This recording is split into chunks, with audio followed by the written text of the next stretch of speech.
लो जी गुजर की बैठक जनाब लगी है। अभी जनाब बिच बहन लगे ते गल्लां सुनो जनाब क्या साई है।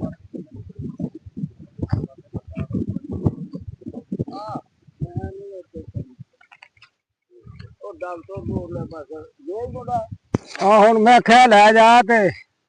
लैके आ मैं इत्थे बैठा।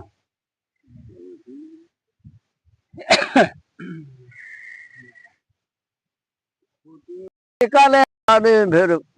बिल्ली ने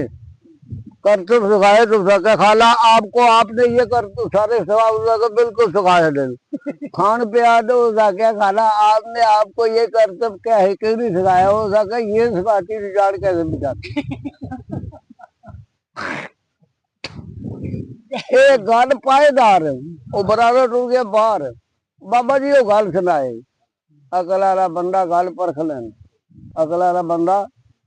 कि बंदा जो बंदे नाल लगा है ना पक्का हो गया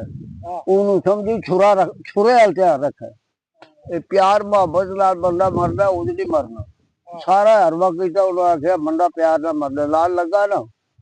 अल्लाह करे पता है कि छुरा खचू फेरा उसका ध्यान रखना है कहाँ जान बचनी।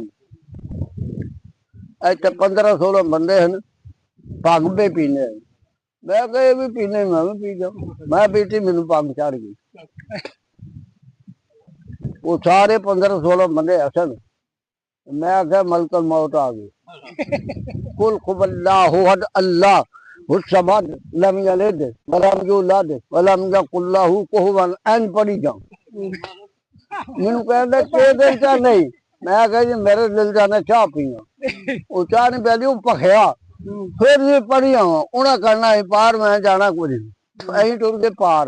अगू दरिया ठिले पता ये लगा वह पार नहीं जाने मैं क्या लाल वाल मारो यही रोड चले सानू बेड़ी ला के बाहर कदा भांग गए है आओ बंदे बंदे बंदिया पे थला ते बेखला थला बेखला भंग पीने इस वास्ते मैं चवा कलियाना पर्ची करा लिया है ऊठ लवाना आ खाइए वो लापे ने खान खान लापे तो वो आगे गिदड़ कहना मैनू मंगने उसका भैन चो ने मैं भुखा ना मंगनी करी वो मंगा मालिक आ गए लापे कुटन वो आना पर्ची विखा पर्ची उसके अनपढ़ पढ़े हो जाते विखा इतों निकल वाली गाने अनपढ़ अनपढ़ पढ़े हो पर्ची देख के माफ कर अनपढ़ आ गया कोई पेश नहीं कुकर मेला खा गए एक मेरी गाल याद रखी है भाई मंडू वो थोड़े अरसा होंगे बदमाश ने डंग थोड़े नहीं थोड़े डंग होने मैं कहीं तके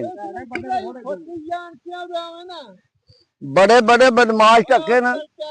नाल संग भी रखे है कपर जो गए ना मैं क्या बाबा फरीद का ना जाएगा मैं तके गमूले लग गए चरोकने वो चरोकने लग गए लगा बरियाई ने 4 दिन वो पिछू पे आने मर से गया वा इंज कर गया गुजराती ने पूछा सालों साल कतल क्यों करने उन्होंने ना रोशन होंगे कि ना रोशन होना इंज दकिया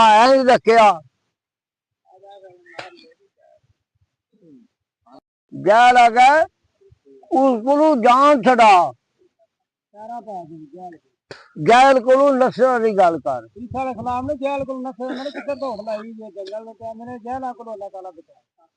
मूसा इस्लाम ने आख्या वो मारन लगे उन्होंने ईसा इस्लाम दस लख मेरी मैं तौबा पनी ते मैं बेतबारा फिर भी आखा रखा रब्बा तू है बख्शण वाला सौरी गली गने विच टोए इतने डिग डिग मोए न रोए संभल का पैर धरी मोहम्मद से कई तमाशे हुए मैं नीमा मेरा साहिब उच्चा ते अस उठिया दे संग लाई भला आया जिन नीवे नाल नभाई खास खास जितना कदर नहीं मेरा मेरे साहिब नू वडियाइयां मैं गलियां दा रूड़ा कूड़ा महल चढ़ाया साइयां शेर किया सफीने ताही सुन राही रा जांदे जेड़े गुलाम रसूल अल्लाह दे असी गुलाम उन्हां दे शेर सवाबी एक भुल गया जंगल विच ते शेर उठिया वा मैनू खां बंदे आख्या एडा शोखा ना मैं नबी ना गुलाम हाँ शेर कहना तू नबी ना गुलाम है मैं तेरा गुलाम हाँ उन्होंने रुलाया शेर ने